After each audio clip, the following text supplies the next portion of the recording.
Hello, and welcome back. In this video, we'll discuss the prerequisites for this course, and I'll provide an overview of the instance I'll be using. Okay, so this is not a beginner level course. Having a solid understanding of Servicenow is definitely recommended. It's even better if you have personal admin experience on the platform. Having a solid understanding of database concepts like tables, fields, and records will also help you with this course. I also recommend having a general understanding of HTTP and how web apps actually work over the internet. Now, you don't have to be an expert in this field, but just know the difference between client-side or server-side. And finally, because this is a scripting course, JavaScript is a prerequisite. Unfortunately, due to the scope of this course, I will not be teaching you JavaScript. There's literally hundreds of thousands of other amazing courses, videos, and material out there on the internet. And I'll point you in the right direction, but just keep in mind that when we start coding in this course, I expect you to have a general understanding of JavaScript and some object-oriented programming concepts.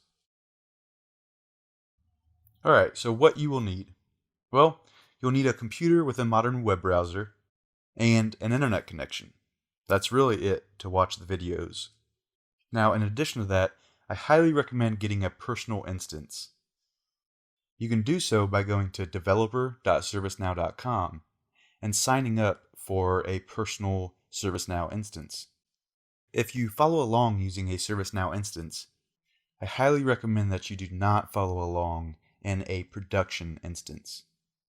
So if you work for a company and would like to follow along, I recommend either getting a personal instance or at the very least playing around in a dev instance. Alright, so for the purposes of this course, I will be using my own personal developer instance.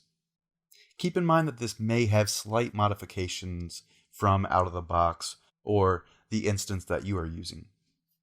I try to keep my instance as close to out of the box as possible, but I've had this instance for many years now, so keep in mind that there will be some differences here and there. I am running Istanbul on my personal instance, which is using UI16 and List v3. Again, if you're using a different release of Servicenow, that's perfectly okay.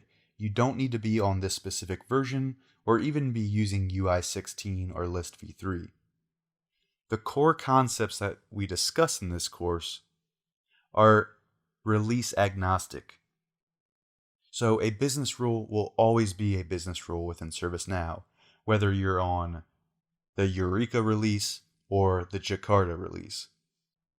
Now, while there have been some big changes to user interface in Servicenow, and things might look a lot different, under the hood, it's all just configurations stored as records and tables in a database. So if your instance does look different, try not to focus too much on the looks as opposed to the concepts that we're discussing. The user account I use in this video has the admin role and security admin role. And the browser I'll be using is the latest Mozilla Firefox release. Alright, now let's discuss the text editor I'll be using.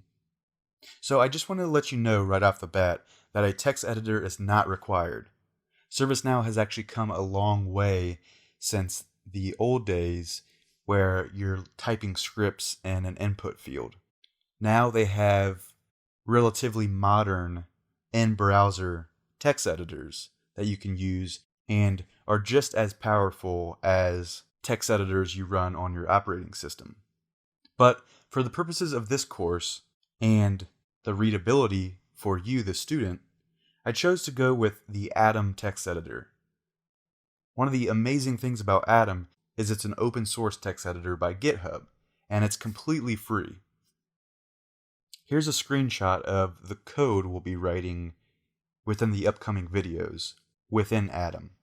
In the majority of the videos, I'll write the code in the text editor, and then I'll copy and paste that code into Servicenow just so it's easier to read for you guys. Alright, now let's discuss some of the core goals I wanted this course to have. So the ServiceNow platform is huge, and with every release it continues to grow, introducing new tables, new business rules, new client scripts, etc. And as someone learning the platform and being introduced to this for the first time, it can be extremely overwhelming. So I asked myself, with such an overwhelming number of places to script in ServiceNow, how could I fit this into a course that actually makes sense? Well, in this course I've decided to focus on the what and how rather than the where.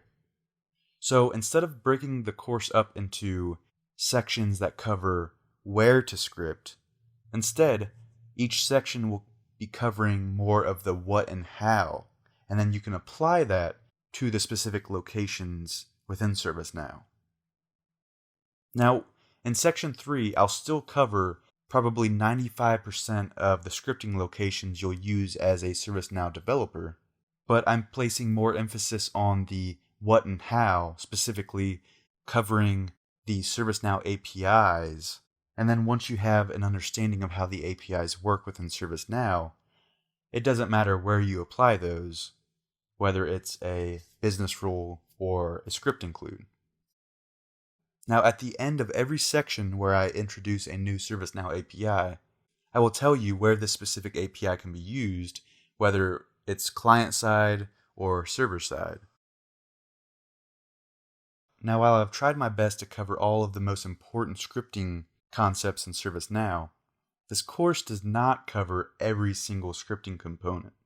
So, this course should get you 80 to 90% of the way there, but in order to understand the entire platform, you'll still need to read the ServiceNow documentation. Now I'd like to end this section by discussing what to do when you spot an error in this course. So I've spent literally hundreds of hours creating this course, and I tried to provide you, the student, with a quality course. But I'm not perfect, and I'm sure I'll be making mistakes throughout this course. So if you spot one, please report them to me so I can fix them as soon as possible.